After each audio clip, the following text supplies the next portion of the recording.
गोमातेचं शेपूट हातामध्ये घेऊन अंगावरून उतरवतायत बाळाच्या. अलीकडं आपल्याकडं गाईच राहिले नाही, आता का म्हशीचं शेपूट उतरवता बाळाला काय दचक दिवा झाल्यानंतर?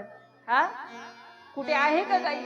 मला इथं आल्यानंतर फक्त तिथे आम्ही जिथे राहतो ना तिथे समोर एक गाई दिसली, फक्त एक गाई आहे.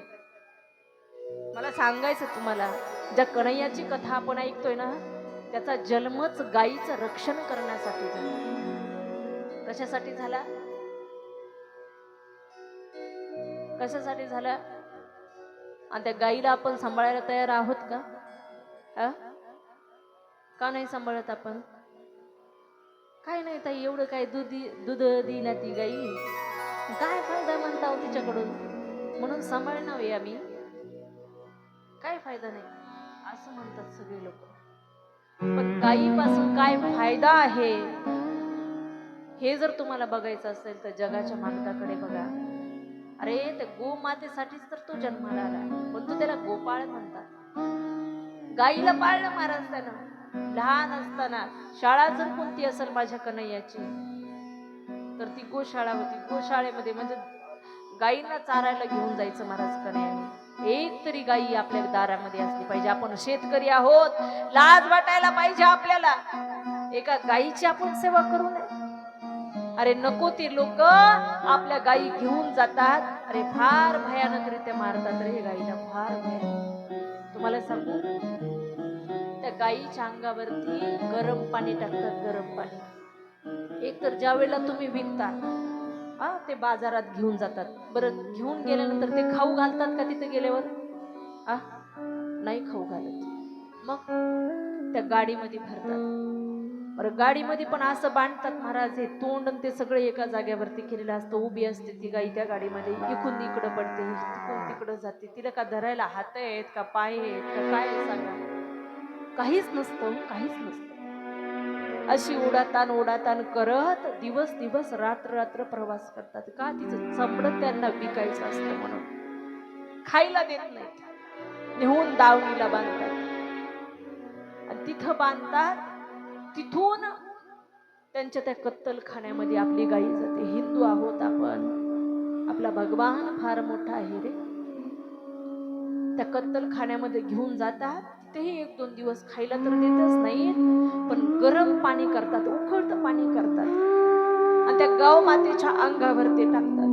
आकांत करते ती गाई आणि त्या शेतकऱ्याच्या नावानं बोंब मारते. अरे काय त्रास होता रे माझा, का विकून टाकलंस मला एवढ्या वाईट परिस्थितीत? काय नाही केलं तू, एक पेंडी काय अर्धी पेंडी जरी खाऊ घातली असती ना मी तुला आशीर्वाद दिला असता, पण असं नको मारायला पाहिजे होतंस. त्याला विनंती करते, अरे एकदाच तरी कापून टाक, का मारतोस? का मारतोस? एवढ्या वेदना का देतोस? एवढंच नाही महाराज, अरे ती अंगावर पाणी टाकतातच टाकतात, पण भुकलेली गाय पोटामध्ये आग असते तिच्या, आणि पुढे हिरवीगार गवताची पेंडी बांधतात. जिथं ती मशीन असते ना त्यांची कट करण्याची, ती जिथं मशीन असते ना तिथे ती पेंडी बांधतात हिरवीगार. समोर पेंडी बांधलेली असते आणि ते पाठीमागून गरगर गरगर फिरत मशीन येतं. का? गाईचं लक्ष त्या आवाजाकडे जाऊ नये आणि गाई इकडून तिकडं होऊ नये म्हणून. अगोदर चामडं त्या ठिकाणी काढून घेतात आणि ती गरगर गरगर करत मशीन येते. तोंडाकडून नाही कापत महाराज, ते डायरेक्ट पाठीमागून ती तुकडे तुकडे तुकडे करत जाते. ती त्या चाऱ्याकडे लक्ष असतं तिचं. ती काय आशीर्वाद देऊन जाते का मग आपल्याला? अरे एक बाळ झालं तर आपण काय सोडून देतो कुठे? नाही, तिच्याकडून काय उत्पन्न निघत असेल, पण तिला मारू नका गड्या, मारू नका. तुम्हाला माझ्या मनातली गोष्ट सांगू, माझी अजून एवढी श्रीमंती नाहीये, पण विनंती आहे माझी, माझ्या भगवान श्रीकृष्ण कन्हैयाला, कन्हैया अरे नाही दिलंस तरी चालेल, पण अशी एक तरी भूमी दान करणारा असा एक तरी व्यक्ती हे कार्यक्रम करत असताना मला भेटावा आणि त्या गोमातेसाठी मी गोशाळा उभी करावी, एवढीच इच्छा आहे कडे माझ्या या भागवत कथेमधून. का? अलीकडे कलियुगामध्ये फार वाईट वेळ आली माझ्या गोमातेवरती, फार वाईट वेळ आली. प्रत्येक जणाला वाटतं आपल्याला फायदा होईल ना तशीच गाई आपण सांभाळावी, तशीच सांभाळावी. मी म्हणत नाही तुम्ही 10 गायी सांभाळा, पण आपल्या दारामध्ये एक तरी गोमाता असू द्या, एक तरी. आणि तुमच्यावरती जर संकट आले ना, ती दारातली गोमाता ते संकट आपल्यावरती येते. ती नाही येऊ देत आपल्यावरती संकट आली.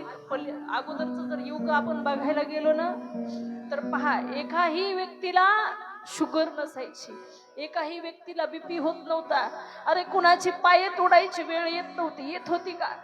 पण अलीकडं एवढी रोगराई झाली, एवढी रोगराई पसरली का, जी माता ते रोग सगळे आपल्या अंगावरती घेत होती ना, ती माताच दारामध्ये नाही ना, नाही राहिली. तिलाच आपण ठेवलं नाही. ही रोगराई आपल्या घरामध्ये शिरली. अनेक गोळ्या घ्याव्या लागतात, खूप इंजेक्शन घ्यावे लागतात, खूप औषधं घ्यावे लागतात. आज प्रत्येक घरामध्ये एकही व्यक्ती अशी नाही दिसणार की त्या व्यक्तीला कोणत्या गोळ्या चालू नाही.